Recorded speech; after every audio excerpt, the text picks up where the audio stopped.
Eddard.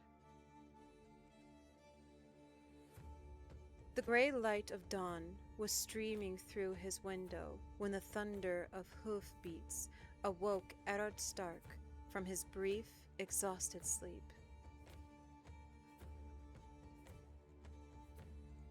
He lifted his head from the table to look down into the yard. Below, men in mail and leather and crimson cloaks were making the morning ring to the sound of swords and riding down mock warriors stuffed with straw. Ned watched Sandar Clegane gallop across the hard-packed ground to drive an iron-tipped lance through a dummy's head. Canvas ripped and straw exploded as Lannister guardsmen joked and cursed. "Is this brave show for my benefit?" He wondered.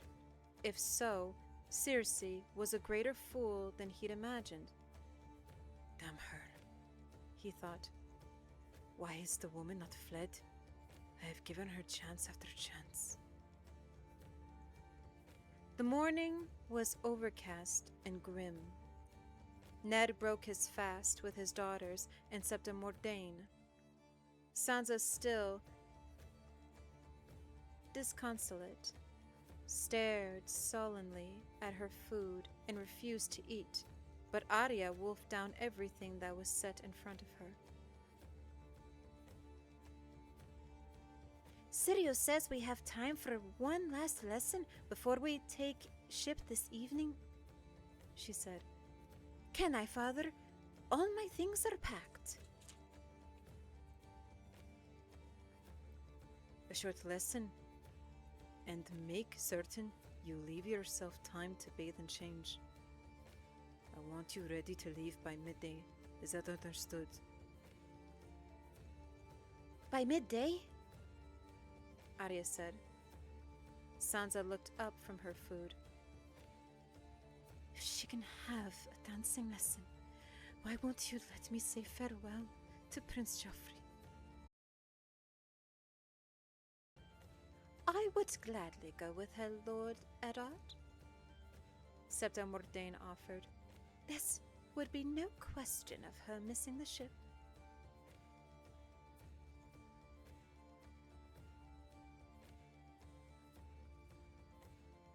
"It would not be wise for you to go to Joffrey right now, Sansa. I'm sorry." Sansa's eyes filled with tears. "But why?" "Sansa, your Lord Father knows best," 𝘠𝘓𝘳𝘠𝘕 said. "You are not to question his decisions."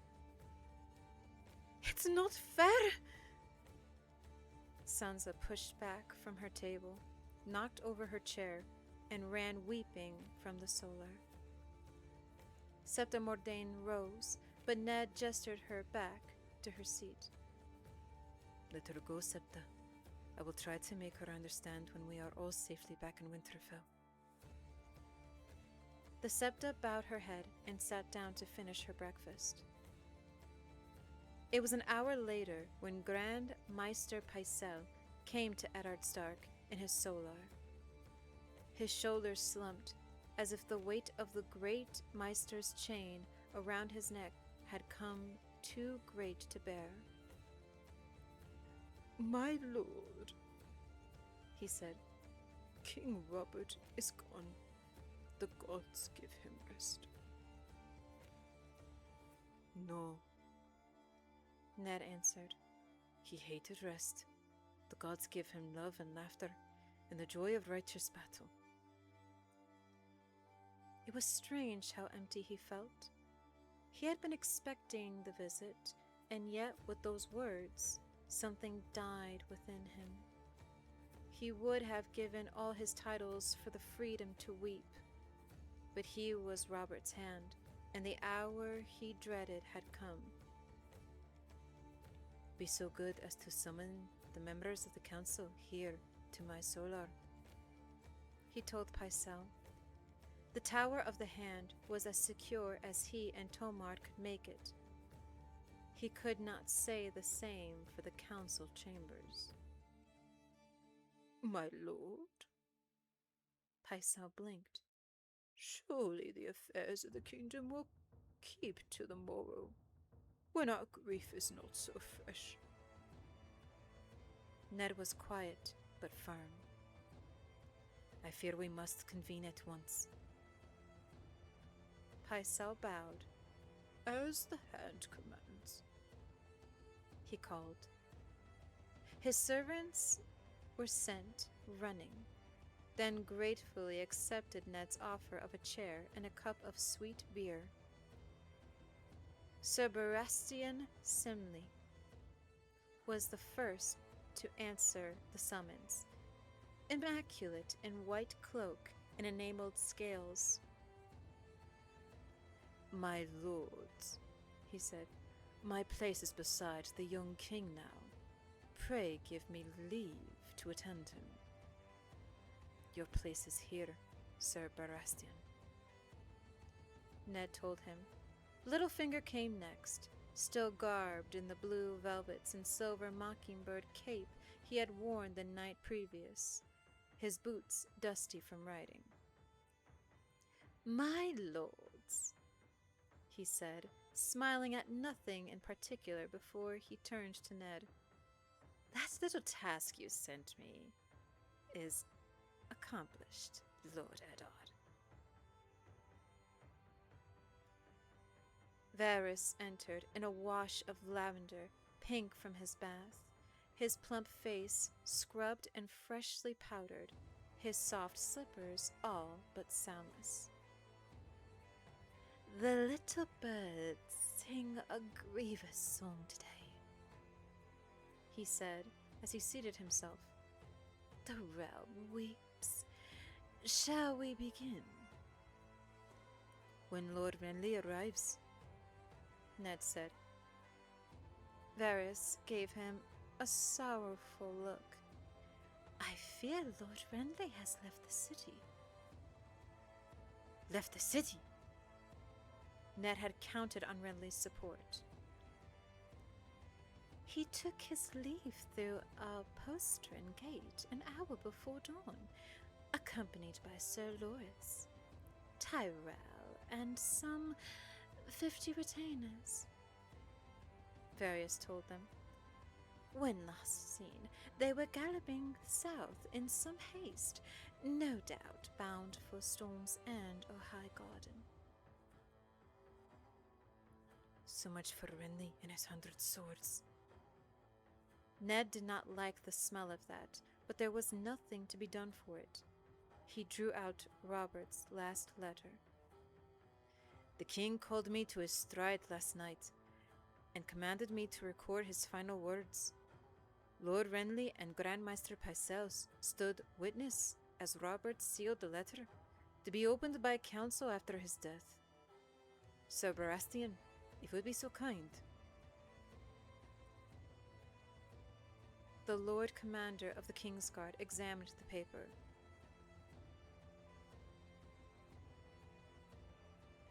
"King Robert's seal, and unbroken."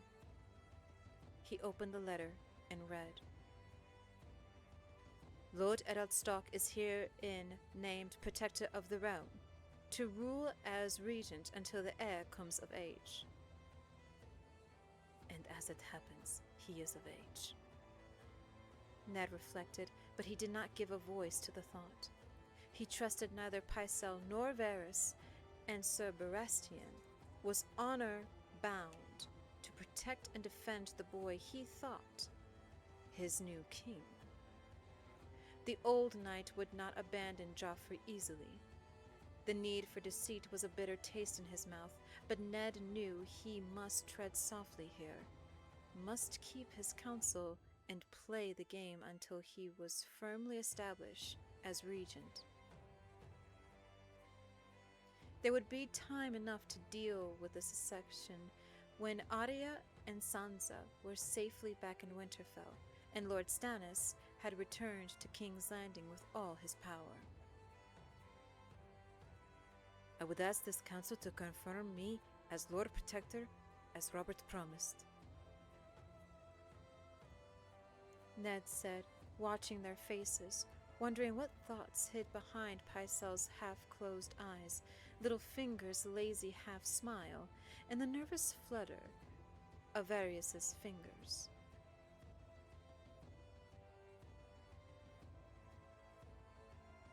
The door opened.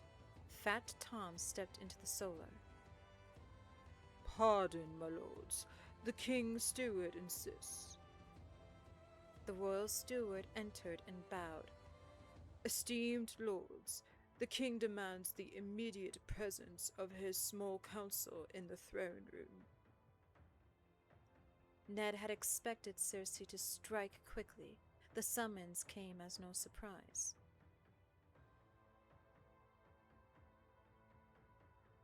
"The king is dead," he said, "but we shall go with you nonetheless.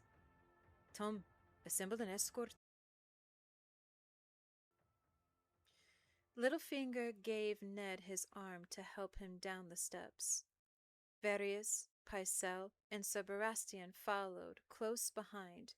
A double column of men-at-arms in chainmail and steel helms was waiting outside the tower, 8 strong.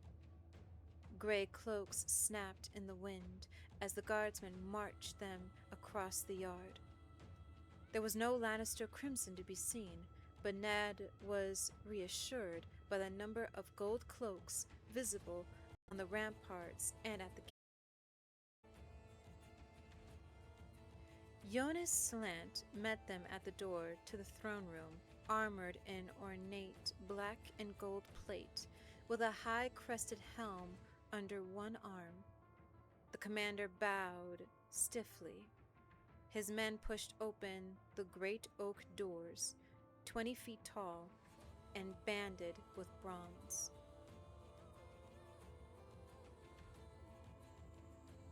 The royal steward led them in.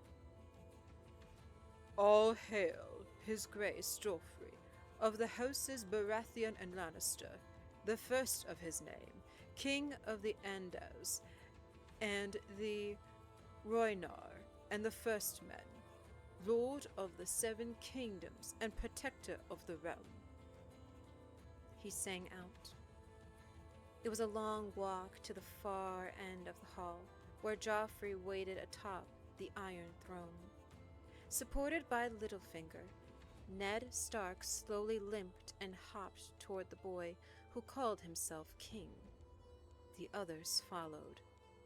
The first time he had come this way, he had been on horseback, sword in hand, and the Targaryen dragons had watched from the walls as he forced Jaime Lannister down from the throne. He wondered if Joffrey would step down quite so easily. 5 knights of the Kingsguard, all but Sir Jaime and Sir Baratheon, were arrayed in a crescent around the base of the throne. They were in full armor, enameled steel from helm to heel, long pale cloaks over their shoulders, shining white shields strapped to their left arms. Cersei Lannister and her 2 younger children stood behind Sir Boros and Sir Mairen. The queen wore a gown of sea green silk, trimmed with Mayrish lace as pale as foam. On her finger was a golden ring with an emerald the size of a pigeon's egg. On her head, a matching tiara. Above them, Prince Joffrey sat amidst the barbs and spikes in a cloth of gold doublet and a red satin cape. Sandor Clegane was stationed at the foot of the throne's steep, narrow stair. He wore mail in soot-gray plate and his snarling dog's head helm. Behind the throne, 20 Lannister guardsmen waited with long swords hanging from their belts. Crimson cloaks draped their shoulders, and steel lions crested their helms. But Littlefinger had kept his promise. All along the walls in front of Robert's tapestries, with their scenes of hunt and battle, the gold-cloaked tanks of the city watch stood swiftly to attention, each man's hand clasped around the hilt of an 8-foot-long spear tip in black iron. They outnumbered the Lannisters 5-1.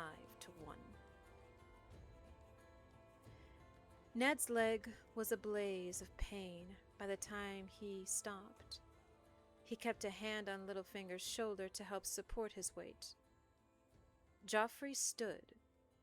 His red satin cape was patterned in gold thread, 50 roaring lions to one side, 50 prancing stags to the other. I command the council to make all the necessary arrangements for my coronation, the boy proclaimed. I wish to be crowned within the fortnight. Today I shall accept oaths of fealty from my royal councillors.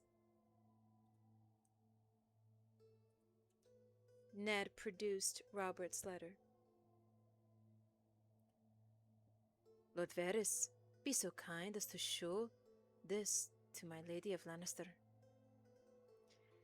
The eunuch carried the letter to Cersei.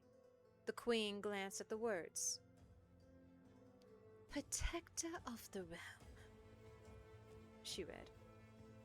Is this meant to be your shield, my lord? A piece of paper? She ripped the letter in half, ripped the halves in quarters, and let the pieces flutter to the floor. Those were the king's words, Sir Baratheon said, shocked. We have a new king now, Cersei Lannister replied. Lord Eddard, when we last spoke, you gave me some counsel. Allow me to return the courtesy. Bend the knee, my lord. Bend the knee and swear fealty to my son, and we shall allow you to step down as hand and live out your days in the grey waste you call home. Would that I could, Ned said grimly. If she was so determined to force the issue here and now, she left him no choice. Your son has no claim to the throne he sits. Lord Stannis is Robert's true heir. Liar! Joffrey screamed, his face reddened. Mother, what does he mean? Princess Marcella asked the queen. Isn't Joff the king now? You condemn yourself with your own mouth, Lord Stark, said Cersei Lannister. Sir Barristan, seize this traitor. The Lord Commander of the King's Guard hesitated. In the blink of an eye, he was surrounded by Stark guardsmen, bare steel in their mailed fists. And now the treason moves from words to deeds, Cersei said. Do you think Sir Baratheon stands alone, my lord? With an ominous rasp of metal on metal, the hound drew the long sword. The knights of the King's Guard and 20 Lannister men in crimson cloaks moved to support him. Kill him! The boy king screamed down from the Iron Throne. Kill them all! I command it! You leave me no choice, Ned told Cersei Lannister. He called out to Ionas Slant. Commander, take the queen and her children into custody. Do them no harm, but escort them back to the royal apartments and keep them there under guard. Men of the watch, Jonas Slant shouted, donning his helm. 100 gold cloaks leveled their spears and closed. I want no bloodshed, Ned told the queen. Tell your men to lay down their swords, and no need. With a single sharp thrust, the nearest gold cloak drove his spear into Tomard's back. Fat Tom's blade dropped from nerveless fingers as the red, wet point burst out through his ribs, piercing leather and mail. He was dead before his sword hit the floor. Ned's shout came far too late. Jonas Slant himself slashed open 𝘕𝘓𝑗's throat. Cain whirled, steel flashing, drove back the nearest spearman with a flurry of blows. For an instant it looked as though he might cut his way free. Then the hound was on him. Sandor Cleggan's first cut took off Cain's sword hand at the wrist. His second drove him to his knees and opened him from shoulder to breastbone. As his men died around him, Littlefinger slid Ned's dagger from its sheath and shoved it up under his chin.